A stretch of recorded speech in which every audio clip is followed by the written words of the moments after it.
Hello everyone, welcome to our YouTube channel Growth Future Academy. I am Subham Sharma and I am very happy to welcome you again in this discussion. आज हम जो discussion करने वाले हैं SSC CGL में 2025 में जो first shift में एसएससी के जो प्रीलिम्स एग्जाम्स होते हैं उसमें इंग्लिश के जो 25 क्वेश्चंस आते हैं उनका डिस्कशन करेंगे। अभी आप ध्यान से देखिए, जो पहला क्वेश्चन हमारे पास दिया गया है, select the most appropriate synonyms of the given word. हमारे पास जो पहला वर्ड दिया हुआ है इसका मतलब होता है, दिया हुआ है परफिडियस। परफिडियस परफिडियस का क्या मतलब होता है और हमें जो टिक करना है वो सिनोनिम्स टिक करना है। परफिडियस का मतलब होता है someone who is disloyal and untrustful, यानी कि एक ऐसा व्यक्ति जो विश्वासघाती व्यक्ति हो। विश्वासघाती व्यक्ति मतलब एक ऐसा व्यक्ति जो हमारे साथ है, हमारे साथ रह रहा है और सडनली कुछ ऐसा करता है जिसके बारे में हमने सोचा भी नहीं था, तो उसके लिए हम लोग बोलते हैं परफिडियस। अब इसमें से हमें सिनोनिम्स को टिक करना है। ऑनेस्ट का मतलब होता है एक ईमानदार व्यक्ति, ठीक है, एक ईमानदार व्यक्ति हो, या फिर कोई भी चीज में अगर हमें शो करना है तो फिर उसको हम लोग कह सकते हैं, यानी कि समवन हु इज लॉयल, है ना। फेथफुल का भी सेम ही मीनिंग निकलता है ना, और ये लॉयल दिया गया है तो हमें इसमें सिनोनिम्स टिक करना है। तो ऑप्शन नंबर सी जो है इस वर्ड का सही आंसर है। इसका मतलब होता है ट्रिचेरियस। इसको हम लोग बोलते हैं समवन हु इज, कह सकते हैं full of deceitful. Deceitful deceitful मतलब कि धोखेबाज व्यक्ति, है ना। परफिडियस का विश्वासघाती होता है, फिर धोखेबाज भी होता है। धोखेबाज व्यक्ति व्यक्ति बोल रहे बस समझने के लिए, है ना, उसका बिहेवियर हो, कुछ भी हो सकता है। दूसरा नंबर हमारे पास जो क्वेश्चन दिया गया है वो है हमारे पास ऑप्शन चॉइस। ऑप्शन चॉइस एक ईडियम है और ईडियम जो होता है कभी भी कंप्लीट मीनिंग नहीं होता है। ईडियम को हमें समझना होता है। ईडियम का एक जो अर्थ निकलता है वो कंप्लीट अर्थ नहीं निकलता है, तो एग्जाम्स में ईडियम्स आते ही आते हैं। ऑप्शन चॉइस का मतलब होता है समथिंग वेयर या फिर there is no real option available, यानी कि ऑप्शन चॉइस कोई भी विकल्प ना बचना, जिसका अर्थ होता है अगर हम बोले कि तुम मेरे से 100 रुपया ले लो या फिर यूं ही चले जाओ, 100 रुपया लेना है या फिर यूं ही चले जाना है। फिर उसके बाद अगर हम बोले कि तुम एक गिलास पानी पी लो या फिर ऐसे ही चले जाओ, यानी कि हमारे पास कोई और दूसरा ऑप्शन है ही नहीं, मुझे बस पानी पीना है या फिर मैं ऐसे ही चला जाऊं, 100 रुपया ले लूं या फिर मैं एम्प्टी हैंडेड चला जाऊं। तो ऑप्शन चॉइस का एक वही मतलब होता है। हिंदी में इसका अर्थ निकलता है कोई विकल्प, कोई विकल्प ना होना, ठीक है, कोई विकल्प ना होना, no real choice at all. Option number C यहां पे सही ऑप्शन है। उसके बाद देखिए बैन दिया गया है। बैन का मतलब होता है किसी चीज को प्रतिबंधित करना, प्रतिबंधित करना, ठीक है। एक वर्ड हमारे पास दिया हुआ है अजर्शन। अजर्शन का मतलब होता है फिगर आउट करना। फिगर आउट करना, फिगर आउट का मतलब होता है पता करना, है ना। अजर्शन का मतलब होता है बैंड, जो यूज होता है विवाह में या फिर शादी में उसके लिए यूज होता है।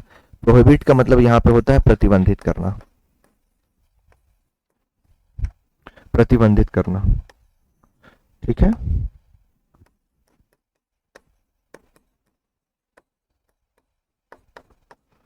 और हम कह सकते हैं कि ये जो बैन यूज होता है ये ऑफिशियल रूप से यूज होता है, ऑफिशियली इसका यूज किया जाता है। जैसे हम बोले alcohol is ban in the state of Bihar, जो एल्कोहल है बिहार में प्रतिबंधित है। तो ऑफिशियल रूप से कुछ अगर हमें बैन करना हो तो उसके लिए हम लोग बैन का यूज करते हैं। ठीक है। अबंडन का मतलब होता है त्यागना। ठीक है, त्यागना। एक और इसका जो सिनोनिम्स होता है, फॉरसेक होता है, रेलेंक्विस होता है, बहुत सारा वर्ड होता है। ठीक है, तो ऑप्शन नंबर 3 यहाँ पे हो जाएगा। सिनोनिम्स टिक करना था बैन का, तो प्रोहिबिट हो जाएगा। आगे देखिए, बोल रहा है कि आइडेंटिफाई द मिसस्पेल्ड। यहाँ पे दिया हुआ वाइसेरियन। वाइसेरियन का मतलब होता है वायसराय की पत्नी। वायसराय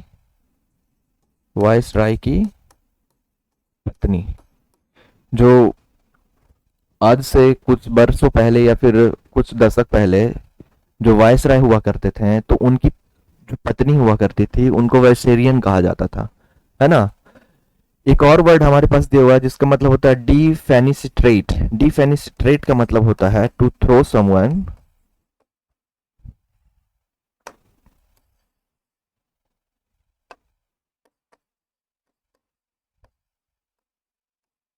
टू थ्रो समवन और समथिंग आउट ऑफ विंडो। इसका मतलब होता है किसी चीज को खिड़की से बाहर फेंकना, डिफेंस्ट्रेट का मतलब होता है। और क्वांटिसेंस, यहाँ पे कौन सा वर्ड है जो सही दिया गया है? क्वांटिसेंस का मतलब यहाँ पे कौन सा वर्ड है जो मिस स्पेल्ड, यानी कि इसमें गलत है। तो ये आप ये जो वर्ड देख रहे हैं इसमें ही गलती है। CUINTEESSENCE होता है। इसका मतलब होता है something which is pure.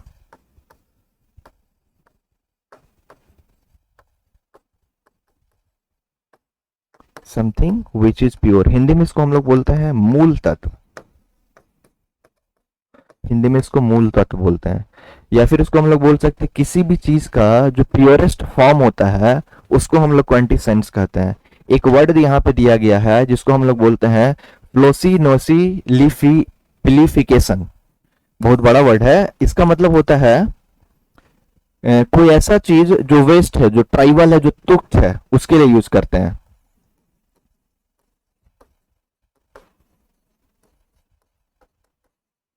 Something which is waste and trivial, इसका मतलब होता है तुच्छ। ठीक है, इसका मतलब होता है तुच्छ। तो आइडेंटिफाई में से स्पेल को ढूंढना था, तो यहां पे एरर था। ANC की जगह पे ENC होगा, तो ऑप्शन नंबर डी। आगे देखिए, spot the correct spelling of the CSF set producer. Ventriculoperitoneal, ये जो वर्ड दिया गया है यही वर्ड है जो सही है। बाकी जो वर्ड दिया गया है ये सब का सब जो गलत है। ठीक है, इसका मतलब होता है ना कि the equipment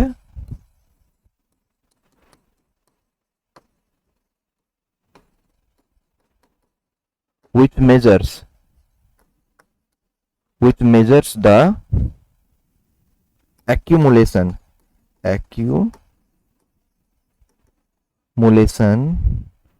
of brain's fluid, यानी कि एक ऐसा यंत्र जो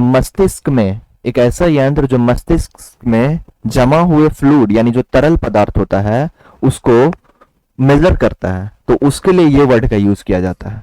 ठीक है, वेंट्रिक्यूलोपिरेनियल। आगे जो कुछ भी ये वर्ड दिया गया सबका सब गलत है, मिसस्पेल्ड एक ढूंढना था। आगे बोल रहा है कि एन ऑफिशियल रेप्रीमेंड और स्ट्रॉन्ग क्रिटिसिज्म। क्रिटिसिज्म का मतलब होता है निंदा करना हिंदी में। ठीक है, क्रिटिसिज्म का मतलब होता है निंदा करना, यानी कि बेवजह किसी व्यक्ति का हम लोग निंदा तो करेंगे नहीं, किसी चीज का या फिर किसी चीज को अगर करते हैं क्रिटिसाइज, जो चीज हमारे लिए अच्छा नहीं है, तो उस सेंस में हम लोग इसको कहते हैं निंदा करना। एक वर्ड यहाँ पे दिया हुआ एक्यूजेशन। एक्यूजेशन का मतलब होता है आरोपित। यानी कि कह सकते हैं हम कि किसी व्यक्ति को किसी आरोप में जब गिरफ्तार करते हैं तो वो एक एक्यूज्ड होता है, तो एक्यूज्ड से एक्यूजेशन बना है। डेनंसिएशन का मतलब भी सेम ही होता है, निंदा करना ही होता है ना। तो इन जनरल यहाँ पे बोल रहा है कि एक ऑफिशियल रेप्रीमेंड, एक वन वर्ड हमें ढूंढना है, एक ऑफिशियल यानी कि जो चीज जो फॉर्मल हो, ऑफिशियली जहां से किसी चीज को किया जाता है, तो उसके लिए कौन सा वर्ड का यूज करते हैं हम लोग, तो उसके लिए हम लोग सेंसर वर्ड का यूज करते हैं। सेंसर, ऑप्शन नंबर सी में सेंसर है, उसका यूज करते हैं। इंडिक्टमेंट का भी वही होता है, आरोपित करना, तो ऑफिशियली रिप्रीमेंड करने के लिए हम लोग सेंसर का यूज करते हैं। तो यही वर्ड है जो सही है। आगे देखिए, आगे बोल रहा है कि the startup scaled so rapidly that its infrastructure could keep pace. अब ध्यान से समझिए वर्ड क्या कह रहा है। यहाँ पे जो कुछ भी दिया गया है, ये तीन जो दिया गया है, ये सब का सब जो है एडवर्ब ही है, ठीक है। ये जो वर्ड दिया गया है ये सारा का सारा वर्ड एडवर्ब है। The startup scaled so rapidly, जो स्टार्टअप था बहुत तेजी से बढ़ा। अब इतनी तेजी से बढ़ा है ना, इतनी तेजी से बढ़ा कि that its infrastructure could keep pace. उसका जो इंफ्रास्ट्रक्चर था बस वो उसी को बनाने और उसी को बनाए रखने के लिए रह गया, ठीक है। तो यहाँ पे एक वर्ड दिया गया है वेयरली और एक वर्ड दिया गया है मेयरली, है ना। तो इन जनरल अगर सेंटेंस एडजेक्टिव है तो उसके लिए हम लोग वेयरली का यूज करते हैं। इसका मतलब होता है केबल, बोल सकते हैं केबल, ठीक है। तो यहाँ पे the startup scaled so rapidly, startup इतनी तेजी से ग्रो हुआ कि वो सिर्फ इंफ्रास्ट्रक्चर को बचाने के लिए ही बस आगे उसको सरवाइव कर पाया। तो यहाँ पे वेयरली होगा। इन जनरल इसका नेगेटिव रूप में ही यूज किया जाता है, ठीक है। एक वर्ड मेयरली है, फिर स्कैर्सली है। ये जो कुछ भी वर्ड दिया गया है ये सब एक एडवर्ब है। अगर आप एक बात ध्यान से समझिए, अगर एडवर्ब का यूज हम लोग करते हैं जब इन्वर्जन होता है एडवर्ब का, तो एडवर्ब होता है, एडवर्ब के बाद हैड का यूज करते हैं, हैड के बाद सब्जेक्ट के, उसके बाद वर्ब का थर्ड फॉर्म। अगर सेंटेंस में स्कैर्सली आया है तो उसके लिए जो कंजंक्शन यूज किया जाता है वो वेन का यूज करते हैं। ये एक कोरिलेटिव कंजंक्शन होता है। स्कैर्सली के साथ वेन आएगा, नो सूनर के साथ देन आएगा। तो जब हम डिस्कशन करेंगे ग्रामर का फुल, जब हम लोग डिस्कशन करना स्टार्ट करेंगे चैप्टर वाइज, तब हम इन सब को एक एक करके समझेंगे। अभी हम लोग बस एक सेट सॉल्व कर रहे हैं, तो जहां तक हो सकता है उसके डीपली हम लोग जा सकते हैं और उसको सॉल्व कर सकते हैं, ठीक है। तो यहाँ पे जो आंसर होगा वेयरली होगा। आगे देखिए, बोल रहा है कि रेयर दो द फेनोमेनॉन इज इट कैन ओकर प्रोलॉन्ग्ड ड्राउट कंडीशंस। अब देखिए, जो घटनाएं घटती हैं, जो घटना घटती है, हो सकता है कि वो कभी कभार घटित हो, है ना। हुआ कोई भी घटना ऐसी, एक ऐसी घटना है एक जो हमेशा ना घटे, कोई भी घटना है जो कभी कभार घटित हो, है ना, लेकिन उसका जो प्रभाव है बहुत टाइम तक रह सकता है। तो यहाँ पे बोल रहा है प्रोलंग्ड ड्राउट कंडीशन, ऐसी स्थिति हो सकती है जहां सूखा पड़ा रह सकता है ना। एक ऐसी स्थिति आ सकती है जहां सूखा पड़ा रह सकता है। अब देखो, टुवर्ड का यूज किया जाता है डायरेक्शन को बताने के लिए, ठीक है। टुवर्ड का जो यूज किया जाता है डायरेक्शन बतलाने के लिए यूज करते हैं। जैसे कि हम बोले ही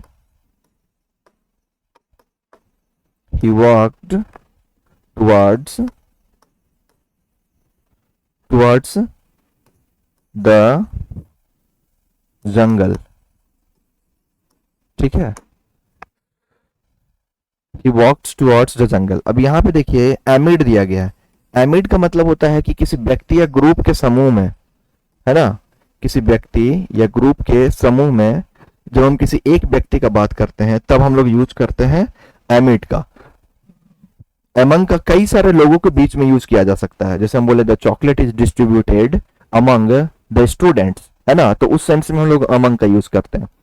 अब यहाँ पे एक तीसरा वर्ड है जो अंडर आता है। अंडर का जो पहला जो अर्थ निकलता है, हम इसको कह सकते हैं कि इसका अर्थ निकलेगा एक बिलो, और एक अंडर का जो मतलब निकलता है जिसका अर्थ निकलता है कंडीशन, ठीक है। कंडीशन जिसको हम लोग बोलते हैं सर्कमस्टेंसेस। सर्कमस्टेंसेस का मतलब होता है परिस्थिति, ठीक है। सर्कमस्टेंसेस मतलब परिस्थिति। अब यहाँ पे बोल रहा है कि ये जो घटना घटी, ये जो फेनोमेनन हुआ, जिसके कारण इसका प्रभाव बहुत लंबे समय तक रह सकता है, तो उस सेंस में अगर बात करनी हो तो हम यूज करेंगे अंडर का। टुवर्ड्स डायरेक्शन बतलाने की यूज हो रहा है तो यहाँ पे नहीं होगा। एमिड ग्रुप में यानी लोगों के बीच में यूज होता है तब ये भी नहीं होगा, और अमंग का भी नहीं होगा। अगर कोई नहीं होगा तो अंडर होगा। अगर और अंडर क्यों हुआ, तो कंडीशन बतलाने के लिए और सर्कमस्टेंसेस बतलाने के लिए जो वर्ड हम यूज करते हैं वो होता है अंडर, ठीक है, तो ऑप्शन नंबर डी इसका सही है। आगे दिया गया है कि while the proposal appeared pragmatic on paper, its implementation proved complicated than expected। अब देखिए यहाँ पे जो वर्ड दिए गए हैं इसमें से कौन सा वर्ड यहाँ फील होगा उसको समझना है। while अगर सेंटेंस में जब भी आता है तो ये एक साइमल्टेनियस एक्शन को बतलाता है, यानी कि एक समय में जो दो कार्य होते हैं तब हम यूज करते हैं while का, है ना। जैसे हम बोले कि while I was going to open the door,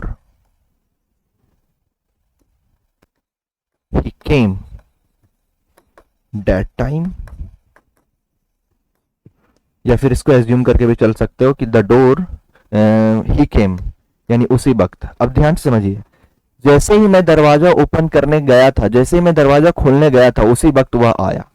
एक समय में अगर दो कार्य होता है तब हम लोग यूज करते हैं while का, लेकिन यहां पे बोल रहा है कि while the proposal appeared pragmatic on paper, जहां आपको ये जो प्रपोजल है ये आपको वास्तविक लग रहा है पेपर पे, है ना, वास्तविक लग रहा है पेपर पे, इट्स इम्प्लीमेंटेशन, अगर इसको हम लोग इम्प्लीमेंट करते हैं, जब इसको अगर हम लोग लागू करना चाहते हैं, है ना, तो ये बोल रहे हैं प्रूव्ड कॉम्प्लिकेटेड देन एक्सपेक्टेड, आपने जितना सोचा था ये उससे ही ज्यादा कठिन होगा, है ना, आपने जितना सोचा था ये उससे ही ज्यादा कठिन होगा। अब ध्यान से समझिए, कंपैरिजन जब भी सेंटेंस में होता है दो लोगों के बीच में या दो वस्तु के बीच में, तब हम यूज करते हैं मोर का, ठीक है। जब भी कंपैरिजन होगा तब हम यूज करते हैं मोर का। यहां पे कंपैरिजन हो रहा है प्रैग्मेटिक से और कॉम्प्लिकेटेड से। प्रैग्मेटिक और कॉम्प्लिकेटेड से जब कंपैरिजन हो रहा है तब हम जो यूज करेंगे वर्ड वो होता है मोर, यानी कि while the proposal appeared pragmatic on paper, its implementation proved more complicated than expected। ठीक है, अब आगे देखिए क्या होता है। ये लेस मच रेदर, ये जैसे ही सेंटेंस में आगे आएगा तब हम बताएंगे आपको। आगे देखिए, बोल रहा है कि that the report failed to address the root cause of the community unrest were surprising given the exhaustive data compiled over the several months। इस सेंटेंस में हमें ढूंढना है कि क्या एरर है, ठीक है, इस सेंटेंस में हमें ढूंढना है कि क्या एरर है। अब यहां पे देखिए, that the report failed, ये सेंटेंस का सब्जेक्ट हो गया। फील्ड इन जनरल यहाँ पे मान के चल सकते हैं कि आप ये एक वर्ब के रूप में काम कर रहा हो, लेकिन ये फील्ड यहाँ पे वर्ब ना है। To address the root cause of the community, है ना, अनरेस्ट बर सरप्राइजिंग, ठीक है। अब ध्यान से समझिए, ये जो भी सेंटेंस दिया गया है, इरेज करके फिर से बता रहे हैं, जो भी सेंटेंस का सब्जेक्ट है, ये सेंटेंस का क्या सब्जेक्ट है? The report failed to address the root cause.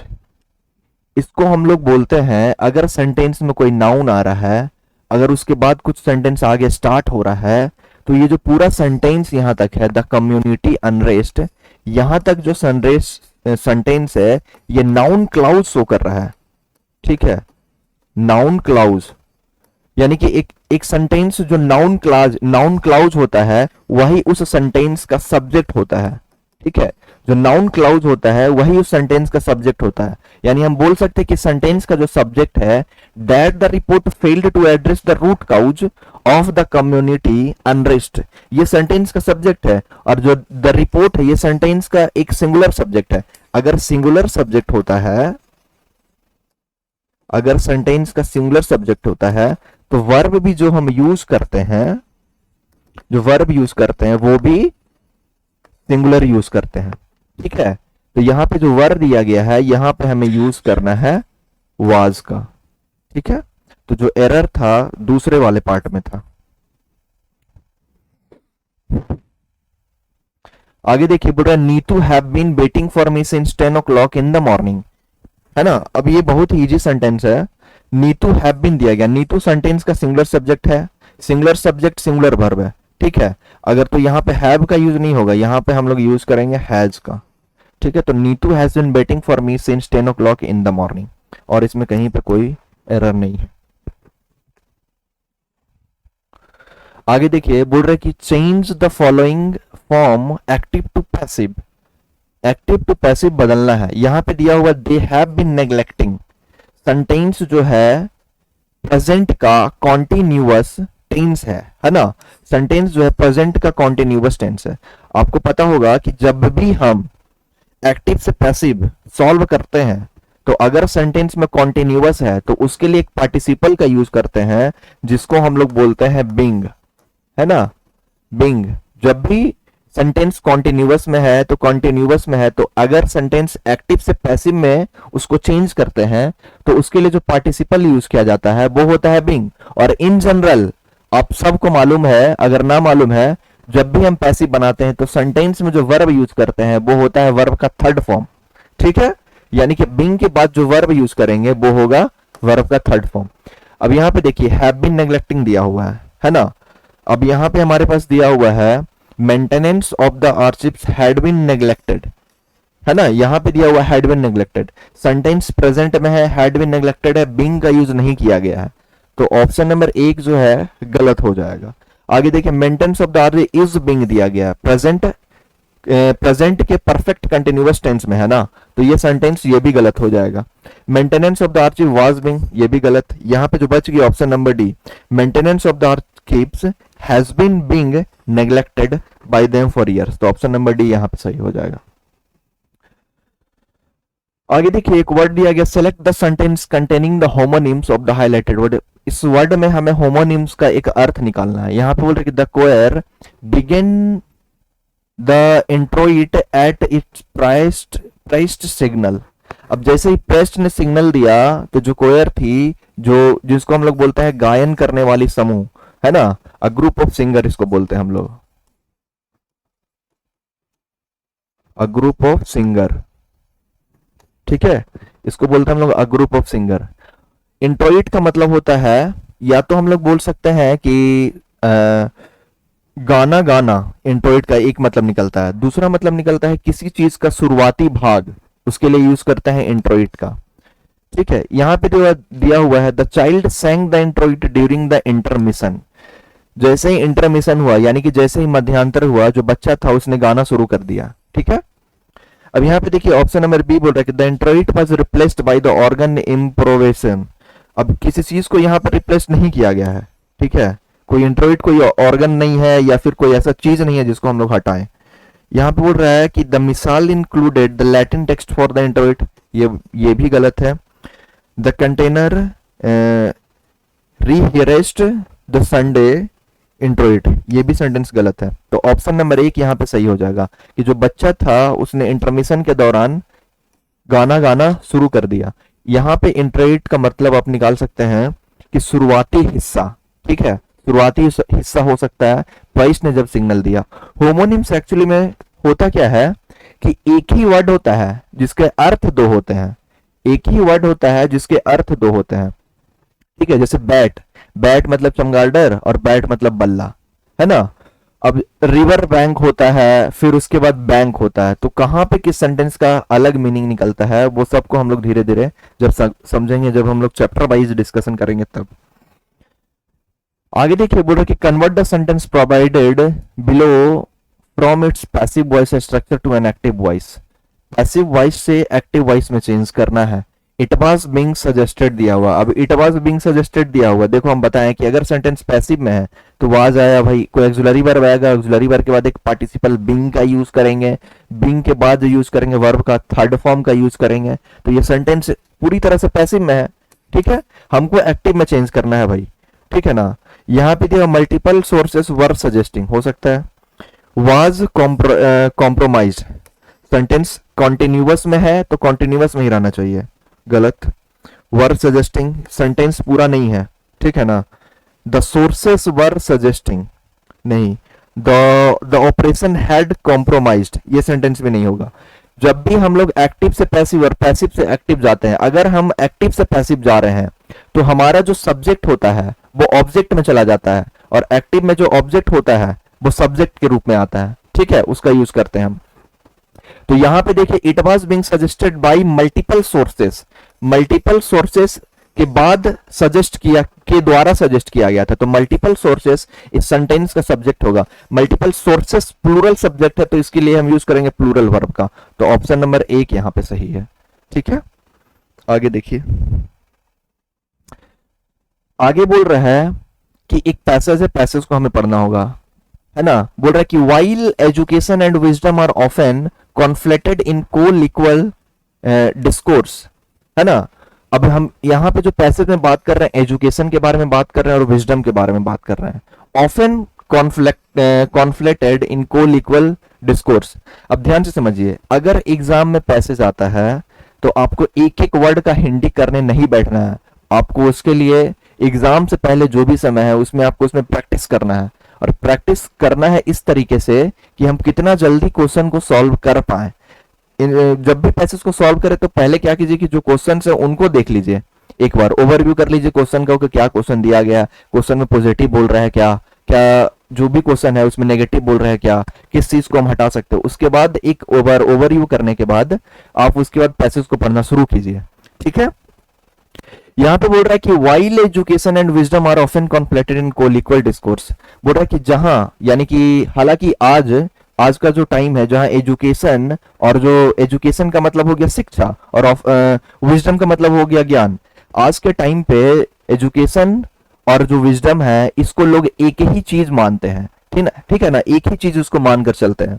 बोल रहा है कि a discerning mind perceives a fundamental divergence between the two. अब ध्यान से समझिए, बोल रहा है कि डिसर्निंग माइंड, एक जो दिमाग होता है, एक ऐसा मन जो इन दोनों के बीच में भेद को पता कर लेता है, कि यानी कि जो शिक्षा है या फिर जो विजडम है, ये दोनों एक चीज नहीं है, ये दोनों अलग है। ठीक है, आगे बोल रहा है education is the formal acquisition of knowledge often measured through degrees. अब देखिए, education is the formal acquisition of knowledge, जो एजुकेशन यानी जो शिक्षा है इसे हम प्राप्त कर सकते हैं औपचारिक रूप से। किस तरीके से इसको प्राप्त कर सकते हैं, तो डिग्री के रूप में मेजर कर सकते हैं। एकेडमिक एक्कॉलेड्स, जो शैक्षणिक जो सम्मान होता है उसके द्वारा।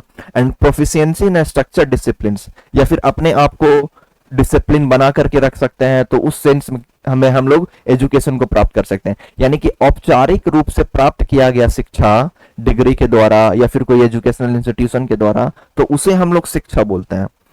बोल रहा है कि it is delivered through the systematic curricula. जो भी शिक्षा दी जाती है ये एक सिस्टमैटिक कैरिकुला, यानी कि एक ऐसे संस्थान बनाए जाते हैं जहां हम सीखते हैं, जहां हम पता करते हैं जाके कि क्या होता है एजुकेशन, जहां पे हमें पढ़ाया जाता है और बताया जाता है एक सिस्टमैटिक वे में। हमें 9 बजे स्कूल आना है, 3 बजे क्लास से छुट्टी होगी, है ना। 9 बजे आना है, शाम को 3 बजे जाना है। हर एक जो पीरियड होगा 45 मिनट्स का होगा। तो इन सब चीजों को सिस्टमैटिक वे में समझना, तो उसके लिए एजुकेशन का यूज करते हैं हम लोग। Institutionalised assessment and theoretical frameworks, है ना। जो शैक्षणिक संस्थान होता है उसके असेसमेंट का मतलब होता है माप करना किसी भी चीज का। थियोरेटिकल फ्रेमवर्क्स के द्वारा थ्योरी लिखा करके समझना या फिर समझाना, उसके लिए जो यूज होता है वो एजुकेशन है। हाउएवर, हालांकि फिर भी विजडम ट्रांस दिस रिजिडिटी। जो विजडम है यानी कि जो नॉलेज है, नॉलेज विजडम वाला नॉलेज जिस ज्ञान को हम लोग प्राप्त करते हैं, जो औपचारिक रूप से प्राप्त नहीं करते हैं, तो वो इन सब चीजों के कठोरता से वो दूर है। यहाँ पे रिजिडिटी यूज हुआ है इसलिए हम लोग कठोरता बोल रहे हैं, है ना। तो it is the judicious application of knowledge to real life context enriched by experience, introspection and emotional intelligence। अब विजडम को हमें प्राप्त करना है तो हम इसे एक बार में प्राप्त नहीं कर सकते हैं, धीरे धीरे समय बीतता जाता है, हम हर एक गलतियां करते हैं और उन गलतियों से सीखते हैं। तो वही चीज यहाँ पे बोल रहा है कि हम जो अनुभव होता है उससे प्राप्त करते हैं। इंट्रोस्पेक्शन यानी कि अपने अंदर जो विचार पैदा होता है, जिसको हम सोचते हैं उससे पैदा होता है। एंड द इमोशनल इंटेलिजेंस, जो इमोशनल इंटेलिजेंस होता है उससे होता है, उससे हम लोग विजडम को प्राप्त करते हैं। An individual may be extensively educated yet remain bereft of wisdom। अब देखिए bereft का मतलब होता है वंचित होना, bereft का मतलब होता है वंचित होना, यानी कि कोई ऐसा चीज जो हम प्राप्त करना चाहते थे लेकिन हम प्राप्त नहीं कर पाए, तो इस सेंस में हम लोग यूज करते हैं bereft का। एक ऐसा व्यक्ति जो शैक्षणिक हो सकता है, वो शिक्षित हो सकता है, लेकिन वो हो सकता है कि उसके पास विजडम ना हो, वो उन चीजों से वंचित हो सकता है। तो हम कह सकते हैं कि education is not the only thing जो हमें आगे लेके जा सकता है। तो हमें एजुकेशन के साथ हमें विजडम पे भी काम करना है ना। Wisdom, if the lack of discriminate to apply their learning ethically and effectively. बहुत पढ़े लिखे हैं, बहुत समझदार है, लेकिन समाज में किस तरीके से आपको क्या प्रयोग करना है, कहाँ पे किस चीजों को हम लोग कर सकते हैं, वो हम करने में अक्षम है। तो वो बताता है विजडम की विजडम कितना इंपॉर्टेंट है हमें प्राप्त करने के लिए, हमें प्राप्त करना कितना इंपॉर्टेंट है। बोल रहा है कि दस द एजुकेशन इक्यूपाइज द माइंड, जहां एजुकेशन है जो दिमाग को एक्यूपाई करता है, दिमाग के ऊपर रहता है, but wisdom enrich the soul. लेकिन जो विजडम है वो हमारे सोल यानी हमारी आत्मा को एनरिच्ड करने का काम करता है, हमारी आत्मा को वो बढ़ाने का काम करता है। In an era dominated by information overloaded and algorithmic thinking, the schism between the two has widened. अब ध्यान से समझिए, बोल रहा है कि जो एजुकेशन है जहां वो हमारे दिमाग को ऑक्यूपाई करता है, वहीं विजडम जो है हमारी आत्मा को एनरिच्ड करता है। एनरिच्ड का मतलब होता है समृद्ध करना। In an era dominated by information overloaded and algorithmic thinking, the schism between the two has widened. अभी का जो टाइम है, अभी का जो समय चल रहा है ना, हम लोग इतना हो गए हैं नॉलेज के लिए कि भाई कहां से कोई इंफॉर्मेशन को कलेक्ट कर रहे हैं, और इंफॉर्मेशन को कलेक्ट करने के साथ साथ ये ओवरलोड हो चुका है ना। अब एल्गोरिथमेटिक थिंकिंग हो सकता है, जो स्किज्म का मतलब होता है between the two has widened. उन दोनों के बीच में जो गहरी खाई हो गई है आज, एजुकेशन और विजडम के बीच में, हम लोग बस भागे जा रहे हैं। एकेडमिक एजुकेशन एंड जो कुछ भी है, हमें विजडम पे भी ध्यान देना है। बोल रहा है कि educational institutions often prioritize rote memorization and standardize the testing over critical thinking and moral reasoning। Education institution जो है जहां पे प्रायोरिटाइज करता है एक, जहां पे रटे हुए चीजों के बारे में and standardize the testing of critical thinking and moral reasoning के बारे में एजुकेशन जो है काम करता है। Consequently, society produces individuals proficient in problem solving but deficient in decision making that requires empathy, patience or foresight। Consequent का मतलब होता है, अगर देखा जाए आगे बढ़ते हुए, तो जो समाज है, जो इंडिविजुअल में जो प्रोफिशिएंसी जो प्रॉब्लम होता है, वो उसे सब बस प्रॉब्लम सॉल्विंग को ही सॉल्व करवा रहे हैं। लेकिन जो डेफिशिएंट इन डिसीजन मेकिंग होता है, जो एजुकेटेड जो लोग होते हैं, जिनको जो शैक्षणिक जो या फिर जो शिक्षा प्राप्त हुई है, वो डिसीजन मेकिंग में आकर फेल हो जाते हैं। ठीक है ना। अब डिसीजन मेकिंग के लिए हमें क्या जरूरी है? एम्पैथी जरूरी है, पेशेंस जरूरी है, और जो होता है फोरसाइट जरूरी है। इसका मतलब होता है दूरदर्शिता, एक दूरगामी सोच। ठीक है, हमें धैर्य होना चाहिए, सहानुभूति होना चाहिए। Wisdom being innately human cannot be downloaded or fast tracked. It is earned through the trial, failure, reflection and announced understanding of human nature. ये जो विजडम है, जिसको हम लोग डाउनलोड नहीं कर सकते हैं, ना फिर इसको फास्ट ट्रैक्ड किया जा सकता है। अगर हम इसे प्राप्त करना चाहते हैं तो हमें कई बार फेल होना होगा, हमें इन फेलियर के रिफ्लेक्शन को सहना होगा। हमें आगे बढ़ने के लिए जो छोटी छोटी ह्यूमन की जो चीजें होती है, उनका जो नेचर होता है, उन्हें समझना होगा। फर्दरमोर, आगे बढ़ते हुए, while education is temporally bounded ending with the formal schooling और academic milestones, wisdom is a life long pursuit. आगे बढ़ते हुए अगर आप एजुकेशन के बारे में देखते हैं, तो हमें ये एक दायरे में बांध देता है, हम लोग उसमें बंध चुके हैं। ये इसकी एक लिमिट होता है, एक समय तक जब तक हम स्कूलिंग कर रहे हैं तब तक ही हम एजुकेशन गेन कर सकते हैं।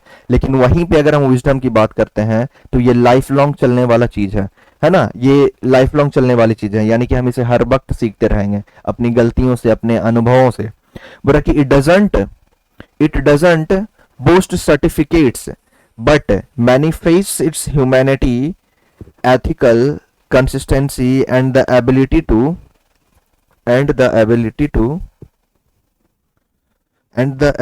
टू कहाँ चल गया, ability to navigate ambiguity with the grace. Ultimately, the highest form of intelligence lies not merely in knowing. अब ध्यान से समझिए, बोल रहा है कि जो एजुकेशन है, जो आपने जो कुछ भी सीखा है ना, अगर आप विजडम गेन करते हैं तो ये बोस्ट नहीं करता है, ये दिखावा नहीं करता है ना। The ethical consistency and the ability to navigate ambiguity with the grace, ये धैर्य पूर्वक जो कुछ भी अगर कहीं पे कंफ्यूजन हो रहा है, एम्बिग्यूटी हो रही है, तब उस सेंस में हम लोग इसका यूज करते हैं। आगे बढ़ते हुए अल्टीमेटली आखिरकार हमें जो कुछ भी करना है, हमारी जो इंटेलिजेंस है वो हमारी नॉलेज पे डिपेंड करता है पूरी तरह से। देखिए क्वेश्चन में क्या कह रहा है, बोल रहा है कि according to the passage how is the wisdom primarily acquired, wisdom को हम लोग कैसे प्राप्त कर सकते हैं, है ना, विजडम को कैसे प्राप्त कर सकते हैं, थ्रू टेक्स्ट बुक। क्या हम एकेडमिक नॉलेज से गेन कर सकते हैं? नहीं। थ्रू द इमोशनल डिटैचमेंट दिया हुआ है, इमोशनल डिटैचमेंट से होगा, डिटैचमेंट का मतलब अलग होगा, तब नहीं होगा, उसके लिए हमें चाहिए through the experience and reflection, through the experience से या फिर उनकी गलतियों का जो प्रभाव पड़ता है उससे, तो ऑप्शन नंबर सी हो जाएगा।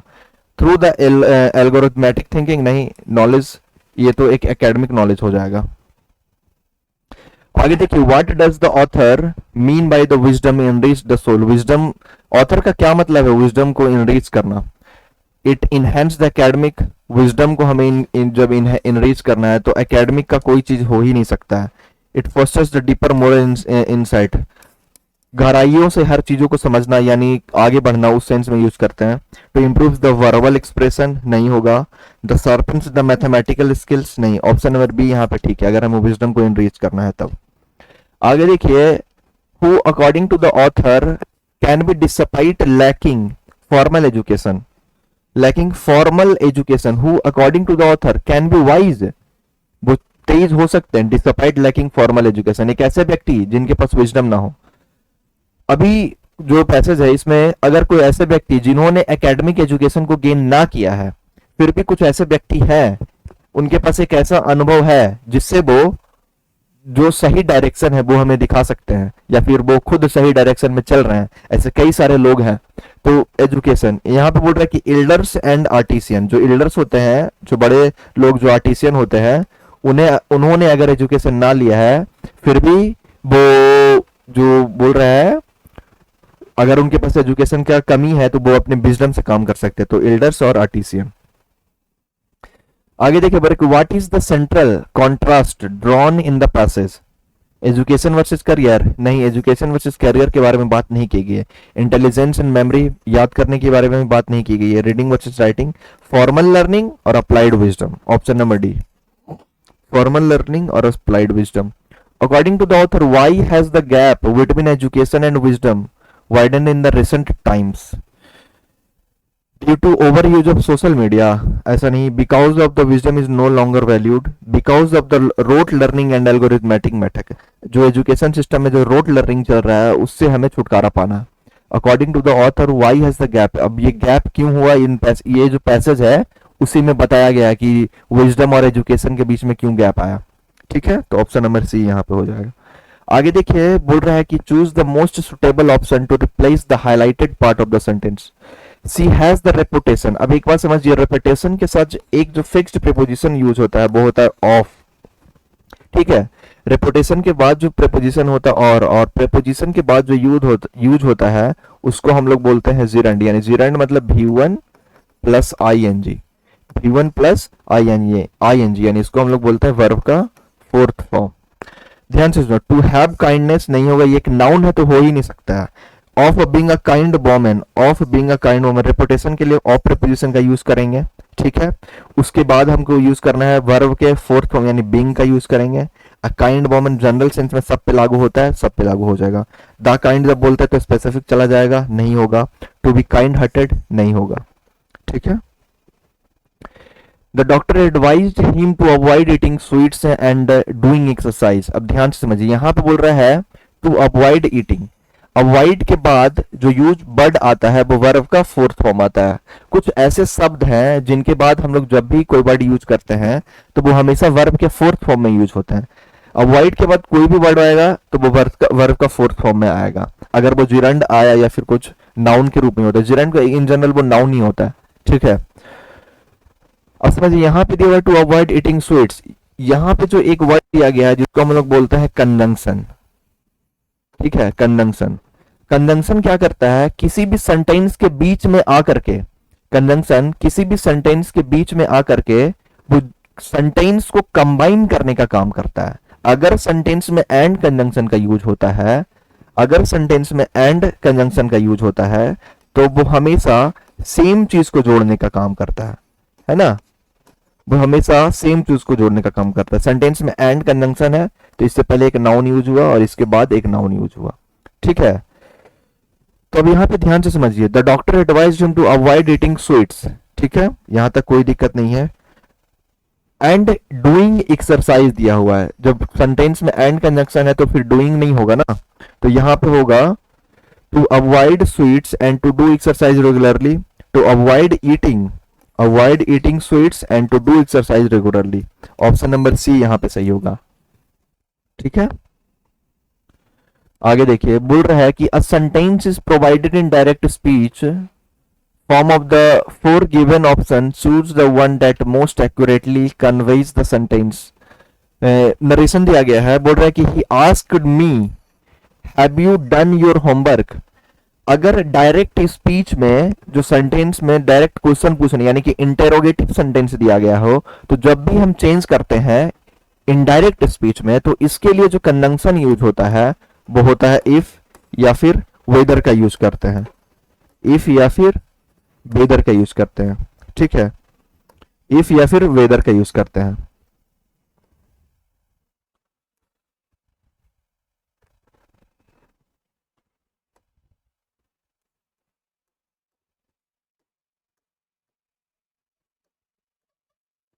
इफ या फिर वेदर का यूज करते हैं। अब यहाँ पे अगर इसको चेंज कर रहे हैं, he asked me, he asked me, he asked me, he asked me, he asked me, है ना। अब देखिए हैव दिया गया सेंटेंस में, है ना, तो हैव अगर सेंटेंस में दिया गया है, अगर रिपोर्टिंग स्पीच का वर्ब पास्ट में है, अगर रिपोर्टिंग स्पीच का वर्ब पास्ट में है तो अगर इनडायरेक्ट स्पीच बनाते टाइम जो सेंटेंस होगा आगे उसको भी हम लोग पास्ट में चेंज करेंगे। यहाँ पे दिया हुआ है if I have I done दिया गया, इसको हम लोग, ये सेंटेंस रिपोर्टिंग वर्ब पास्ट में था, चेंज नहीं किया गया, गलत हो जाएगा। और एक बात समझिए, अगर हम इनडायरेक्ट स्पीच बना रहे हैं तो इनडायरेक्ट स्पीच बनाते टाइम जो सेंटेंस होगा वो हमेशा एडजेक्टिव सेंटेंस होगा। इनडायरेक्ट स्पीच बनाते टाइम जो सेंटेंस होगा वो हमेशा एडजेक्टिव सेंटेंस होगा। यहाँ पे भी आई हैव दिया गया, सेंटेंस पास्ट में था, नहीं होगा। He asked me whether I had, ये भी गलत हो जाएगा। तो हमें बस यही करना है, he asked me if I had done my homework, ठीक है। और बाकी जो चेंज होता है किसके अकॉर्डिंग फर्स्ट पर्सन, किसके अकॉर्डिंग सेकंड पर्सन और किसके अकॉर्डिंग थर्ड पर्सन, ये सब हम लोग देखेंगे आगे, ठीक है ना, जब हम लोग फुल डिस्कशन करेंगे चैप्टर वाइज, जो पढ़ेंगे हम लोग ग्रामर का पूरा, तब। आगे देखिए, बोल रहा है कि he said that he would join the meeting after lunch, है ना। ही सेड दैट, ये सेंटेंस जो दिया गया है हमारा पैसिव में, सॉरी इनडायरेक्ट स्पीच में ऑलरेडी दिया गया है, ठीक है ना।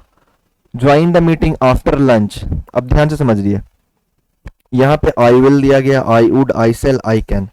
अगर सेंटेंस में वुड यूज किया गया है तो कैन का यूज नहीं करेंगे, ठीक है। ये सेंटेंस को आगे तोड़ करके बीच में कर दिया गया, ठीक है, तो कैन का यूज नहीं करेंगे, सेल का भी यूज नहीं होगा, सेंटेंस जो पास्ट में दिया गया, ठीक है ना, अगर पास्ट में है तब।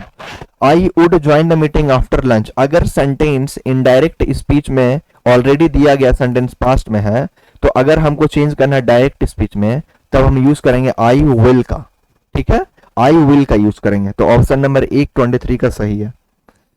आगे देखिए, बोल रहा है कि ये कि रीअरेंजमेंट दिया गया है पैराजंबल। जब भी हम लोग पैराजंबल को सॉल्व करते हैं तो पैराजंबल को सॉल्व करने के लिए हमें नॉलेज होना चाहिए सब्जेक्ट, वर्ब और ऑब्जेक्ट का। ग्रामर का पूरा जो पार्ट्स ऑफ स्पीच है उसका नॉलेज होना चाहिए। जब हम पैराग्राफ को पढ़ रहे हैं तो हमें मालूम होना चाहिए कि ये सेंटेंस का सब्जेक्ट है, ये सेंटेंस का वर्ब है, ये सेंटेंस का ऑब्जेक्ट है, या फिर क्लाउज, नाउन, फ्रेज, ये फ्रेज होते हैं, नाउन होते हैं, जो जो पैराग्राफ में जो कुछ भी यूज होता है उन सब का नॉलेज हमें होना चाहिए, तभी हम इसको सॉल्व कर पाएंगे। हमारे पास दिया गया हुआ है 3 2 3 4। ऑप्शन नंबर 1 से सेंटेंस स्टार्ट नहीं है। जब भी हम पैराजंबल सॉल्व करते हैं तो पहले ऑप्शंस को ही देखते हैं ताकि हम लोग इसे इजीली सॉल्व कर पाए। ध्यान से पढ़िए, बोल रहे कि a media strategy was framed based on the outreach results. जो परिणाम प्राप्त हुए उससे। अब ध्यान से समझिए, जब भी पैराजंबल सॉल्व करें तो वो पहले वो इंट्रोडक्शन देता है, इंट्रोडक्शन देता है, फिर उसके बाद उसके बॉडी पार्ट के बारे में बताता है, वो लास्ट में जाके फाइनल रिजल्ट यानी कि कंक्लूजन पे जाता है। इन सब को सॉल्व करने के लिए हमें समझना है कि जब भी सेंटेंस जाएगा तो जनरल से एडवांस होगा, ना कि एडवांस से जनरल। एडवांस से जनरल नहीं, जनरल से एडवांस। यहाँ पे बोला कि जो फ्रेम्ड किया गया है आउटरीच के रिजल्ट के कारण, तो पहले देख तो ले कि आखिर क्या हुआ था, तब हम रिजल्ट पे जाएंगे। तो ऑप्शन नंबर 1 कहीं पे सेंटेंस में दिया हुआ भी नहीं है, तो ऑप्शन नंबर 1 सेंटेंस का स्टार्ट नहीं करेगा। Demographic matrix but tracked from the campaign dashboard. अब जो कैंपेन हुआ, अब क्या था वो भी पता नहीं है, ठीक है। बोला कि यूजर इंटरेक्शंस वर कलेक्टेड अक्रॉस प्लेटफॉर्म्स। यूजर का जो इंटरेक्शन था उसको कलेक्ट किया गया अक्रॉस प्लेटफॉर्म्स, जो कई सारे जो प्लेटफॉर्म थे वहां से यूजर का इंटरेक्शन जो कलेक्ट किया गया कई सारे प्लेटफॉर्म से। तो हो सकता है कि वो 3 नंबर सेंटेंस में सेंटेंस का शुरुआत कर दे, लेकिन आगे भी पढ़ लेते हैं। बोल रहे कि analyst segmented user by age and behaviour. पहले हम कलेक्ट करेंगे डाटा को, यानी कि ऑप्शन नंबर 3 जो है सेंटेंस का शुरुआत करेगा। ऑप्शन नंबर 1 में है और ऑप्शन नंबर 3 में है। पहले हम यूजर का जो इंटरेक्शन है उसे हम कलेक्ट करेंगे सारे प्लेटफॉर्म से, ठीक है। अब उसके बाद ध्यान से देखिए, इसमें बोल रहा है कि a media strategy was framed based on the outreach results. अब क्या रिजल्ट था उसके प्रभाव पे, तो नहीं, ये सेंटेंस का डायरेक्ट हम रिजल्ट पे आ गए, जनरल से डायरेक्ट कंक्लूजन, तो ये सेंटेंस का शुरुआत नहीं कर सकता उसके बाद। तो 3 नंबर तो हो गया। उसके बाद देखिए, demographic matrix were tracked from the campaign dashboard. User से डाटा को कलेक्ट किया गया, फिर उसके बाद उसको डैशबोर्ड में लाके रखा गया, है ना। उसके बाद उसको डैशबोर्ड में लाके रखा गया। तो 3 नंबर और 2 नंबर। 3 के बाद जो आएगा 2 आएगा, उसके बाद फिर 4 और उसके बाद फिर 1। अगर दो मिल गया है तो ऑप्शन को टिक करके आगे बढ़ सकते हैं। आगे देखिए, बोल रहा है कि it is a process that involve the systematic and objective investigation of subject. ये भी एक पैराजंबल दिया गया है, 2 1 4 3 दिया गया है ना। अब ध्यान से समझिए, it is a process sentence में इन सबसे पहले जब हम यूज करते हैं तो नाउन, उसके बाद फिर प्रोनाउन, है ना। पहले नाउन का इंट्रोडक्शन होगा, उसके बाद उसके लिए हम यूज करेंगे प्रोनाउन का, ठीक है। तो देखिए, इसके बाद बोल रहा है कि research is a fundamental pillars academic and scientific progress. अब दिस कैन भी यहां पे दिया गया, दिस कैन भी। अब क्या था वो हमें पता नहीं है, दिस कैन भी। अब क्या था, प्रोनाउन किसके लिए यूज हुआ, ये सेंटेंस के बारे में हमें पता नहीं है, तो ऑप्शन नंबर 3 सेंटेंस की शुरुआत नहीं करेगा। इट इज अ प्रोसेस, किस प्रोसेस के बारे में बात कर रहे हैं, तो ये भी सेंटेंस की शुरुआत नहीं करेगा। He finds of this investigation, he finds of this investigation are then documented and peer reviewed to ensure validity and credibility।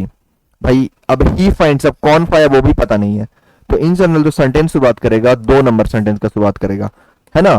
तो research is a fundamental pillars of academic and scientific process. तो total SSC के 25 questions का discussion मैंने आपके साथ किया, ठीक है। तो धीरे धीरे हम कोशिश करेंगे कि इसे हम रेगुलर क्लास बेसिस पे लाएं। हर एक दिन हम प्रयास करेंगे कि इसको करें, प्रैक्टिस करें, और हम कोशिश करेंगे कि जो फंडामेंटल जो कोर्सेस होते हैं, जो ग्रामर हो गए, फिर कॉम्प्रिहेंशन एंड वोकेबलरी हैं, तो इन सबको हम प्रयास करेंगे कि इन सबको स्टार्ट करें, और कुछ वीकली बेसिस पे या फिर 2 and 3 days आफ्टर, तो उन सारे वीडियोस को धीरे धीरे अपलोड करना शुरू करें। तो हमारा जो चैनल है ग्रोथ फ्यूचर एकेडमी, आप इन्हें सब्सक्राइब करें और अपने दोस्तों के साथ शेयर करें। And thank you for watching. जय हिंद।